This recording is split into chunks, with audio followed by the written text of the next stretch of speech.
Bonjour Karine. Bonjour. Alors est-ce que tu peux te présenter en quelques mots? Oui, je suis la sœur Karine, j'ai 34 ans. Je suis mère d'un garçon de 23 mois. Et D'accord. j'aimerais témoigner de la gloire de Jésus. Le Seigneur m'a guéri du cancer de sang. D'accord, du cancer Du du sang. cancer de sang.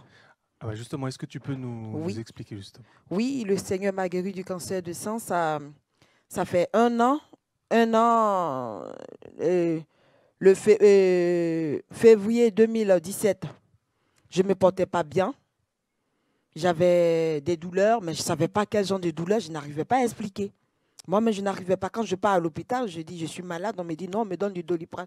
Madame, vous rentrez chez vous, vous n'êtes pas malade. Mhm. Et au fur et à mesure, j'ai dit, bon, vu que j'avais fait des songes par le passé, ce genre de choses, et que je sens des douleurs à la poitrine, ben, est-ce que je ne peux pas faire la mammo pour voir ce qu'il y en a? Et c'est comme ça que j'ai fait la mammo. La mammo n'a rien relevé. Mhm. Que je n'étais pas malade, il n'y avait rien du tout. J'ai dit, ben, vu que la mammo n'a rien dit, il n'y a pas de problème. Mais je n'avais pas fait l'écho de la mammo parce que l'appareil était gâté. Mhm. On me dit, vous revenez dans quelques jours pour faire la radio. J'ai dit, bon, je retourne encore quelques jours, je fais la radio, on me dit qu'il y a quelque chose. Il y a quelque chose de 11 millimètres. Mais c'est rien, c'est pas quelque chose d'alarmant, c'est pas un cancer. Mais vu que moi, j'avais déjà fait les songes, donc j'insistais pour faire les analyses pour voir. J'ai monté au médecin traitant. Le médecin traitant, il m'a dit, ben, quand je regarde, ce n'est pas quelque chose d'alarmant, mais ce n'est pas le cancer. J'ai dit, bon, d'accord, comme vous m'avez dit ça, mais je ressens même des douleurs quand même. J'ai pris, je suis allée encore voir un spécialiste à l'hôpital de La Fontaine. Elle m'a dit, ben, vous voulez qu'on analyse ou quoi? J'ai dit, ben oui, il faut voir si ça ne va pas, si c'est un cancer ou bien si c'est quelque chose. Bon, on ne sait pas. Il faut regarder. Elle me dit à voir, bon, je ne sais pas, mais il faut faire les analyses, c'est ce qui peut démontrer. Quelques jours après, le diagnostic tombe, on m'appelle, mais madame, vous venez rapidement, c'est un cancer. D'accord. Et là, je ne croyais pas, je tombais des nuits. Vu que j'avais un enfant de 8 mois, je me demandais comment j'allais faire, ma vie, comment ça allait être. J'ai commencé à me poser des questions. Vu que le cancer autour de nous aujourd'hui, en tout cas, il tue. Il n'y a pas de petit cancer. Si ce n'est pas la main de Dieu, vraiment, tu ne peux pas. Tu peux pas guérir. On fait la chimie, on fait tout ce qu'il y a, mais il faut Jésus. Et moi, ben, elle m'a annoncé ça, mais avant de partir, où j'allais faire la chimio, comment ça allait se passer, on m'a expliqué tout et tout. J'ai dit, bon, ok. Mais avant de partir, j'ai dit à celle qui m'avait annoncé que moi, je sais que le Seigneur va me guérir. Mhm. C'était la dernière parole et je suis partie. Arrivée à la maison, c'était vraiment dur. J'étais toute seule avec l'enfant. J'étais abandonnée. On m'avait même demandé de partir de la maison parce que j'avais un cancer. Je ne savais pas où rester. Je suis allée à l'hôpital voir le médecin. Vu que les traitements, c'était trop lourd, j'ai dit, je ne sais pas où je vais rester. Je n'ai aucune famille en France. Je ne sais pas où je vais rester. J'ai un enfant. On me dit, bon, madame, ben, ici, c'est l'hôpital du jour, on ne peut pas vous garder. On ne peut pas vous garder, c'est l'hôpital du jour. J'ai dit, bon, d'accord, je rentre chez moi. Je pleure. Je pleure. Je pleure. Quand j'appelle le pasteur où j'étais avant, l'église où je fréquentais avant, Ça, c'est pas en France, hein. maintenant en France, c'est C'est en France, représenté d'accord. ici aussi. Très bien. Maintenant en France, oh, ça va passer, ça va faire ceci, ça va faire cela. Bon, c'est ce qu'on me disait tout le temps. Mais moi-même, on me montrait pas Jésus. On ne me présentait pas Jésus. Mhm. C'est tout le temps quelqu'un qui prie pour moi, l'église du système. Ben, c'est ça, on a habitué, c'est ça, moi, j'ai toujours connu. On ne m'a jamais dit, ben, est-ce que tu médites la Bible, est-ce que tu lis la Bible? Ça, je ne connais pas, Donc, franchement. à l'époque, vous Non, lisiez je ne pas. connaissais pas. D'accord, ouais. Quand je ne connaissais pas. Pour moi, c'est le pasteur. Quand tu as un problème, tu vas le voir. C'est lui, Jésus parle. Mais je ne sais pas que moi, le Seigneur pouvait me parler. Wow. Je n'ai jamais entendu même que moi, ça dit quelqu'un qui n'est pas pasteur, le Seigneur pouvait lui parler. Ça, je ne savais pas. On ne m'avait jamais dit ça. Et j'ai grandi comme ça, dans les églises comme ça, d'église en église. C'était toujours comme ça, le système. Et là, je suis malade. Je ne sais pas comment je vais faire. À la maison, je suis avec l'enfant. Le conjoint avec qui j'étais, ben, quand il a vu que je suis tombée malade, il ne voulait pas m'accepter. C'était dur. Mais le Seigneur, il était là. Moi, je pensais que j'étais seule. On m'a opéré, j'ai fait le traitement lourd, je pleure. J'ai dit, bon, j'ai commencé à faire des songes où Vraiment, je cherchais vraiment le Seigneur. J'ai vu que le Seigneur, c'est lui qui pouvait me sortir de là. Parce que je sais que le cancer, ce n'est pas la chimio qui guérit. Hein. Ce n'est pas la chimio qui guérit le cancer. C'est Jésus. Si tu l'appelles, il va le faire. Et pour moi, ça a été comme ça. Je suis restée 40 jours, mon conjoint, il est parti, il a pris les vacances, ben, il est parti. Wow. Comment je vais faire? Je suis restée seule avec l'enfant. Je pleure. Je pleure. C'est lourd. Je ne vois pas. Je pleure. Seigneur, sauve-moi. Regarde l'enfant, tu me l'as prêté. Un temps avant, j'avais fait aussi des péchés, des avortements. Mais le Seigneur, il m'a fait, malgré que j'étais dans le monde, le Seigneur, il m'a fait grâce. Il m'a donné le mignon garçon que vous avez vu. Il me l'a prêté. Amen. Et la chimio, c'était dur. Je pleure tout le temps. Tu m'as prêté un enfant, Seigneur. Comment je vais faire? Il a besoin de moi, ce pays, c'est dur. Je n'ai aucune famille. Comment je vais faire? Tout le temps, c'est ça que je dis. Je pars à l'hôpital, je viens. Je pars à l'hôpital, je viens. J'ai dit, bon. Un jour comme ça, j'ai fait le songe. L'église où je priais avant. J'ai fait un songe où j'ai vu le pasteur, il est venu prendre le porte-monnaie que j'avais. Dans le songe, il est venu, il a pris le porte-monnaie. Wow. Pour moi, j'ai dit, bon, qu'est-ce que ça veut dire? Il est venu prendre le porte-monnaie, il n'a pas prié pour moi, il n'a rien fait, il est venu prendre le porte-monnaie. Là, j'ai dit, bon, ça veut dire que là-bas, c'est l'argent. Effectivement, c'est l'argent tout le temps. La dîme, l'argent, c'est ce genre de choses. Mais vu que moi, je n'avais pas encore travaillé, sincèrement, je n'ai jamais payé la dîme. Mais les gens le faisaient. Moi, je n'avais pas encore payé. Mais si j'avais eu du travail ce jour-là, j'allais le faire aussi. J'allais le faire. Et c'était comme ça, tout le temps, c'était comme ça. Et là, j'ai commencé à crier au Seigneur. Les nuits, je ne dors pas.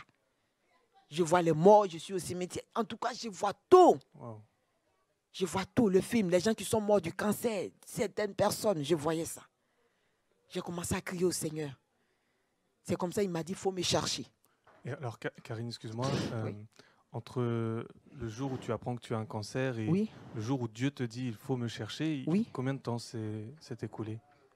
Bon, le Seigneur m'a dit, parce que là, moi, ils ont découvert le cancer le 2 mars.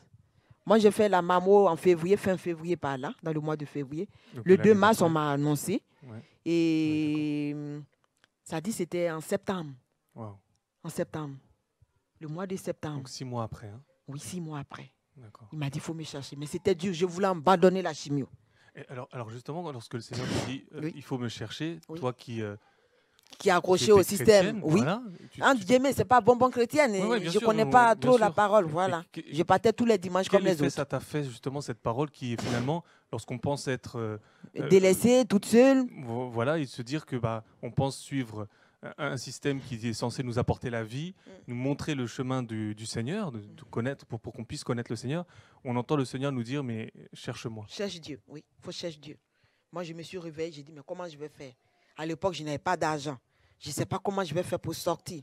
J'ai dit, bon, quelque chose me dit, il y a tous les moyens aujourd'hui, il faut chercher. C'est comme ça que j'ai commencé à chercher sur YouTube. Et là, je suis tombée sur quelqu'un d'autre d'abord en premier, qui était le Dieu de les gens, ils prient en Côte d'Ivoire, qui m'envoyait les éléments que j'utilisais. Il faut prier Dieu, tu vas être guéri. Dieu, c'est Jésus, il m'envoyait les éléments, j'utilisais. Mais il dit de m'accrocher tout le temps à ça. Ça veut dire que le jour où je laisse les serviettes, que je laisse l'huile d'onction, ça veut dire que les gens, ils vont me manger. Les gens, ça dit, je n'ai plus de protection. Donc, ma vie, là, c'est collé aux serviettes, là. Et quand j'étais à l'hôpital, j'ai perdu la serviette. Oui, j'ai perdu la serviette de protection qu'on m'avait donnée. Je ne sais pas, mais comment ça arrivé, j'ai perdu la serviette. Wow. Je ne sais pas où je les ai laissés, où j'ai laissé la serviette. Et là, ça a commencé à être... j'ai dit, bon, ça veut dire que tout le temps, moi-même, j'ai commencé à réfléchir. Ça veut dire que je dois être collé à cette serviette-là, je dors avec, une onction, je me pommade avec. J'ai dit, j'invoque le Dieu de Papa Florian, je fais ceci, je fais cela. C'est ça qui va me guérir. Bon, si ça me guérit, et après, ça veut dire que toute ma vie, je vais être collé à ces pratiques-là, à la serviette et puis ça. Et il faut tout le temps envoyer de l'argent, envoyer 100 €. Il faut tout le temps envoyer 100 €, il faut tout le temps envoyer l'argent pour ça. Et j'étais là. Je ne travaillais pas. C'est l'argent de l'enfant que je prenais pour donner. Wow. C'est l'argent de l'enfant. Là, je confesse, c'est l'argent de l'enfant que je prenais pour donner. Mais c'était vraiment dur. C'était vraiment dur. Cherche Dieu. J'ai dit, bon, d'accord. Ça, je sais que ça veut dire que si, par exemple, s'il me guérit là, je sors de là, ma vie là, c'est collé. Ma dîme, c'est ça. Ça dit tout l'argent, ça va être lui. Mais moi, je sais que le Seigneur, il allait me guérir. Mais je ne sais pas quand. Il m'a dit de le chercher. Donc, j'ai commencé à chercher encore. C'est comme ça, je suis tombée sur TV de vie. Et ce monsieur-là, il priait aussi. Il était sorti du christianisme céleste. Après, il a créé pour lui. Ah, le monsieur de Côte d'Ivoire. Voilà. Ah, d'accord. Qui faisait ces choses-là. Et là, moi, j'ai commencé à voir des choses vraiment pas bien. Quand j'utilisais aussi ces éléments, je voyais des choses pas bien. J'ai dit, bon, ça, c'est pas bon. Ça ne vient pas de Dieu. Ça ne vient pas de Dieu, ça. C'est vrai, dans la Bible, les frères et sœurs priaient, les malades guérissaient, ils appliquaient l'huile d'onction, tu confessais. Moi, je n'ai jamais confessé des péchés, je n'ai jamais rien fait. Et magiquement, comme ça, là, ça va être chose. Mais je sais que la chimie, je partais, mais je sais que ça ne peut pas me guérir. Je savais. Mais c'est Jésus qu'il m'a dit de le chercher. C'est comme ça que j'ai eu TV de vie. J'ai vu la famille rescapée de christianisme céleste. J'ai entendu les témoignages, j'entends les témoignages. Les sorciers confessent. On ne demande pas l'argent, c'est gratuit. Pourtant, l'autre côté là, je donne 100 € par mois malgré que je ne travaille pas. Parce que j'ai envie d'être guéri. Je faisais ça. J'ai commencé à regarder. J'ai dit, bon, je vais appeler. Au début, j'ai dit, bon, ils ne sont pas ici. Ça doit être aux États-Unis, ce genre de choses. C'est comme ça que j'ai pensé. Jusqu'à côté à Ivry, je ne savais pas. J'ai dit, bon, c'est bon. J'ai commencé à regarder. Je n'ai pas de Bible. Comment faire pour vérifier? J'avais un petit Nouveau Testament. Les petits, on donne gratuitement. Là, c'est ce que j'avais. Mais quand je regarde, c'est la vérité, la parole. Après, j'ai dit, bon, ceux-là, ils disent, va voir Jésus, va voir Jésus. Bon, ça dit, quand ils prient, ils disent, va voir avec le Seigneur. Mais ça, c'est dur, ça. C'est dur. C'est dur. Mais j'étais convaincu que c'était là-bas. Et le Seigneur me disait, faut te baptiser. Quand j'ai vu TV de vie, j'ai appelé, quelqu'un m'a répondu.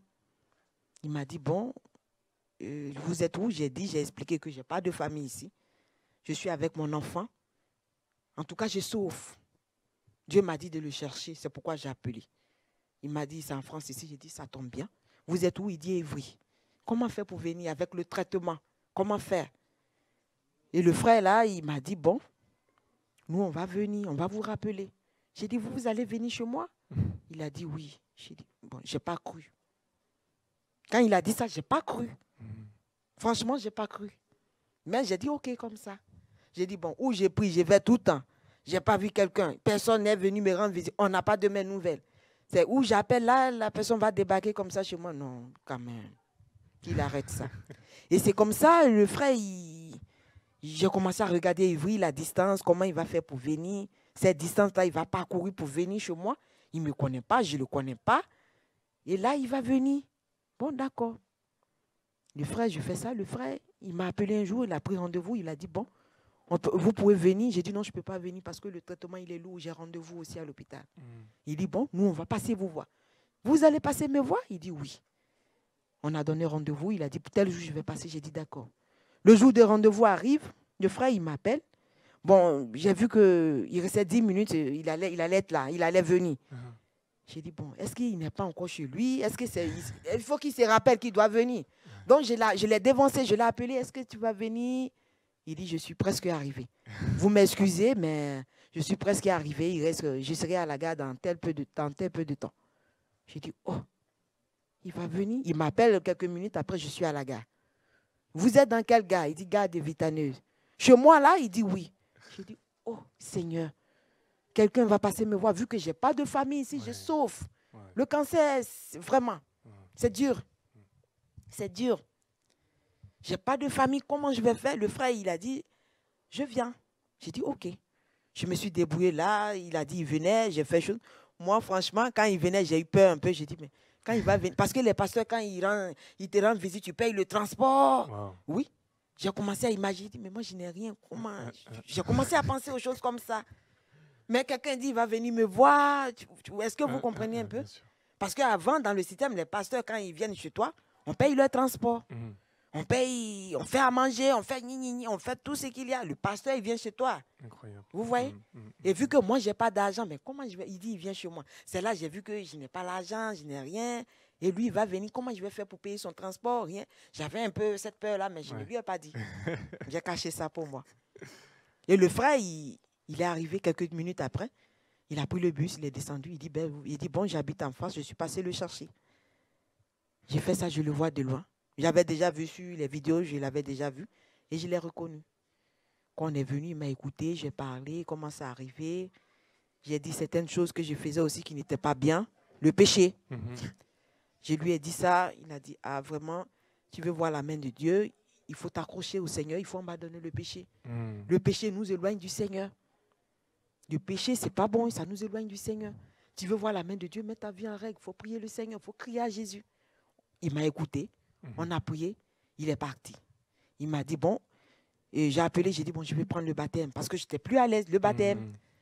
J'ai vu qu'il y avait un programme sur Vive l'Évangile.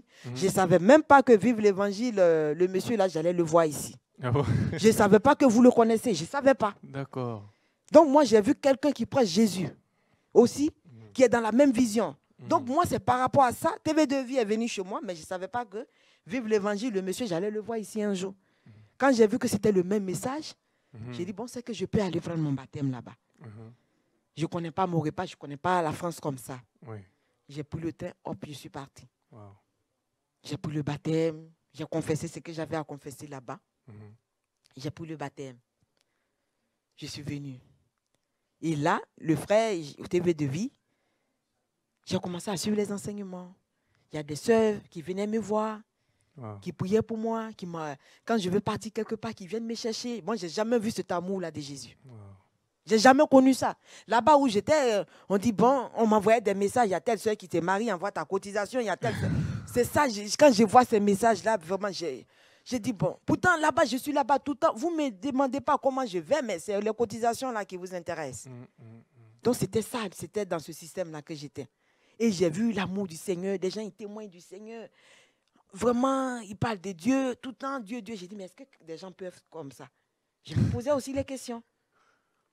J'ai vu l'amour de Dieu, comment des gens, ils aiment le Seigneur, comment les gens manifestent le Seigneur, quand ils adorent le Seigneur, comment c'était vraiment, c'est merveilleux.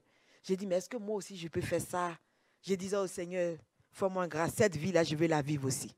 Cette vie chrétienne-là, je vais la connaître aussi. C'est ça, je dis dans mes prières. Tu m'as prêté un enfant. On va vivre cette vie chrétienne. Moi, je ne l'ai pas connue. C'est maintenant, là, moi, j'ai connu cette vie. J'ai envie de la connaître aussi. Je veux aussi, comment on appelle même, prier avec des frères et sœurs, aller partout, parler de Jésus. Je vais témoigner aussi de toi. Moi, je disais ça tout le temps. Et là, j'ai fait le traitement, tout et tout. Le frère, je suis venu un jour, le 18, 11e mois, 2017. On venait 3 jours, la 3e fois que j'étais ici. Il a dit, le Seigneur va guérir quelqu'un de cancer. Le Seigneur veut te faire grâce. Et là, ce jour-là, c'était moi. Quelqu'un souffre d'un cancer. On voudrait prier pour cette personne. Le Seigneur veut lui accorder une guérison. C'est vous?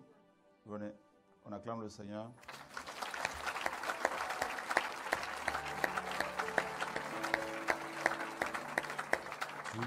Tu es plus grand que ce que l'on dit.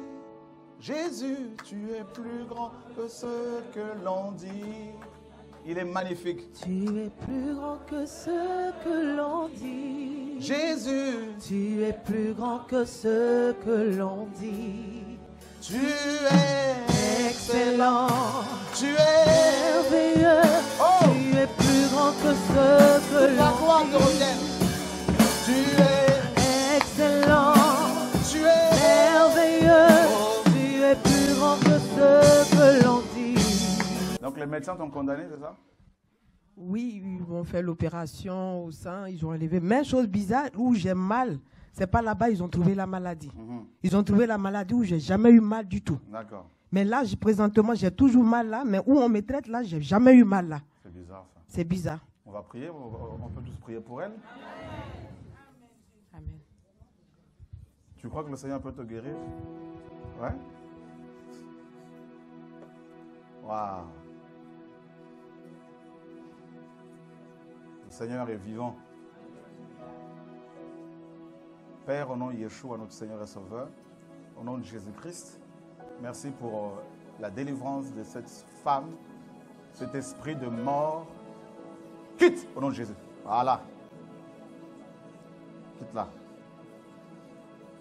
Tu as été envoyé pour la détruire. Tu vas lâcher son corps, tu vas lâcher sa vie et tu ne vas plus revenir au nom de Jésus de Nazareth. Oh Seigneur, merci. Merci Père. Sors. Quitte.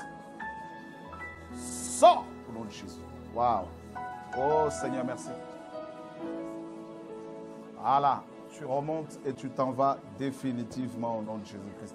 Tu prends cette maladie, cette douleur et tu sors d'elle au nom de Jésus-Christ. Merci Seigneur. Amen. Je suis parti.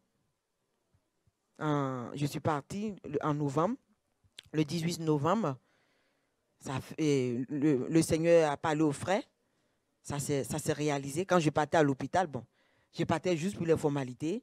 Mais avant que je finisse le traitement, le médecin il m'avait déjà convoqué. Il m'a dit, Madame, j'ai dit oui. Moi, je me suis mise dans le lot de ceux qu'on donne les médicaments. Parce que tout le lot là, il y a une dame qui est musulmane, on lui a dit que les ganglions ne sont pas malades, mais après le traitement, on lui donne les médicaments. Moi, on me dit, Madame, de près, de loin, il n'y a pas de cancer. J'ai dit, ça c'est Jésus. J'ai dit ça au médecin, ça c'est Jésus qui m'a guéri. J'ai dit, mais comment elle... Il dit, non, elle... J'ai dit, mais les ganglions n'étaient pas malades. Pour moi, c'est pas malade aussi. Mais comment elle, après, on lui donne les médicaments. Et on veut même lui arracher le sang après. Elle m'a dit ça. J'ai dit, bon, qui t'a dit ça? Dit-elle, parce que j'ai dit, bon, tu vas aller refuser ça. Tu refuses avant de partir de là. Et c'était comme ça. Moi, le Seigneur m'avait déjà guéri, on m'avait déjà dit. Mais comme il a dit de prier pour les uns et pour les autres, moi, c'était comme ça ma prière. Donc pour là, moi, tu es guéri. Moi, je suis déjà guéri. Et moi, maintenant, comme le Seigneur il m'a guéri, moi, je prie maintenant pour les autres. Malgré que je n'ai pas encore fait tous les résultats, je n'ai pas encore fait tout pour voir le bilan. Mais le médecin, il a dit verbalement, il faut les preuves pour faire le scanner, IRM, tout et tout, pour voir que vraiment le Seigneur m'avait guéri. Moi, il fallait que je prouve aux gens. Donc, moi, maintenant, quand je prie, c'est pour les autres. Amen. Quand je prie, c'est pour les autres. Et c'était comme ça. C'était comme ça, le Seigneur m'a guéri. J'ai été le 12 décembre, il m'a dit, il n'y a rien de près de loin. Mais je suis venu. Comment je vais faire? Je n'ai pas de preuves. Les gens d'ailleurs, ils veulent voir les preuves. Nous, les enfants de Jésus, c'est que le Seigneur fait pour nous. C'est tellement glorieux que vraiment, on ne peut pas se taire. Amen. On veut les preuves tout le temps. Quand tu vas venir, tu vas dire, ah, le Seigneur m'a guéri du cancer. Ils vont dire, mais où sont les preuves? Et nous, ici, on parle avec des preuves. Des preuves qui sont là. Quand j'ai vu ça, moi, j'ai glorifié mon Seigneur. Je suis rentré chez moi.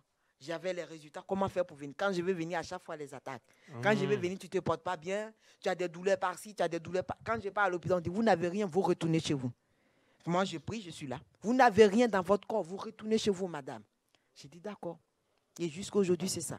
Quelque temps après, il n'y a même pas une semaine, la dame musulmane, j'ai dit, bon, vous allez refuser. Ils ne vont pas vous couper le sein au nom de Jésus. Celui que je prie qui m'a guéri, il s'appelle Jésus-Christ de Nazareth. Vous êtes chez vous à la maison, vous priez Jésus. Dites, Jésus, il faut me guérir. Moi, en tout cas, le Seigneur m'a sauvé. Il m'a guéri. Mais il peut le faire aussi pour toi. Tu rentres dans ta chambre. Moi, je ne te dis pas, viens me suivre. Tu dis son nom. Tu pries Jésus. Tu dis, Jésus, ce que tu as fait pour la sœur Karine, fais pour moi. Moi, je crois en toi. Tu dis, Jésus, il faut me guérir. Tu vas voir la main de Jésus. Elle me dit, d'accord, elle a compris. Il y a moins d'une semaine, la sœur m'appelle. Elle allait faire la mammo. Il n'y a rien. Amen. Elle allait faire la radio. Il n'y a rien. J'ai dit, bon, tu vas aller dire au Seigneur que Jésus t'a guéri. Tu vas dire au Seigneur que ce que Dieu a fait pour toi, tu vas monter ça au médecin. Donc, c'était ça mon témoignage. Rendre la gloire, toute la gloire revienne à Jésus. Nous avons un grand Dieu. Nous avons un grand Dieu. La chimio ne peut pas guérir. Ça calme. On dit non, c'est calme. Il fait la chimio, il fait ceci, il fait cela. Mais c'est Jésus. J'ai vu la main de Jésus. Je l'ai vu. J'ai vu ce qu'il a fait pour moi. Donc, aujourd'hui, moi, ce que je peux dire, si vous êtes dans les hôpitaux, si vous êtes chez vous à la maison, quel que soit l'endroit, la main de Jésus n'est pas limitée. Moi, j'ai crié à Jésus. On a prié, ils ont dit, les frères et sœurs, ils ont prié, ils m'ont dit d'aller devant le Seigneur. Toujours devant le Seigneur. Qu'est-ce que tu dis pour moi, Seigneur? Voici mon dossier. Qu'est-ce que tu en dis? Tu m'as prêté un enfant. Moi, je vais vivre cette vie chrétienne. Les frères et sœurs, ils sont tellement dans le Seigneur, c'est tellement intéressant. Moi aussi, je veux vivre ça, Seigneur. Fais-moi grâce. Donc, j'ai vu la main du Seigneur. Vraiment, accrochez-vous au Seigneur. Alors, Karine, justement, dans ton témoignage, donc, tu as fait plusieurs tests médicaux. Oui. Et là, justement, on a à l'écran 2 de ces tests. Oui. Sur la partie gauche, Oui. on voit une petite, justement, noirceur. Oui, c'est le cancer qui est là. Voilà, c'est ça. Hein. C'est le cancer qui est à ce niveau-là. Donc là, on était le 13 mars 2017. Oui. Et puis maintenant, le dernier test que tu as fait, donc Oui. pourtant on t'avait dit verbalement en décembre 2017 que de près ou de loin, il n'y a plus rien. Oui. Mais comme tu l'as dit, il faut des preuves. Il faut des preuves. Hein. Et là, on voit que le 12 avril 2018, tu as refait un examen. Oui. Et là, par contre, on ne voit plus la tâche. Non. Dieu, il a fait grâce. Voilà. C'est Jésus. Ce n'est pas la chimio qui m'a enlevé ça. Hein. Ce n'est pas les rayons, c'est la main de Jésus. Moi, j'ai vu le Seigneur, il m'a dit, cherche-moi et je l'ai trouvé. C'est lui qui m'a fait ça. C'est magnifique. C'est Jésus. Wow. Tout ce qu'il fait est bon. Amen. Et là, Et bien, Karine, on te remercie de ce beau témoignage qui nous encourage. merci. Et à bientôt. Au revoir. Au revoir. Merci.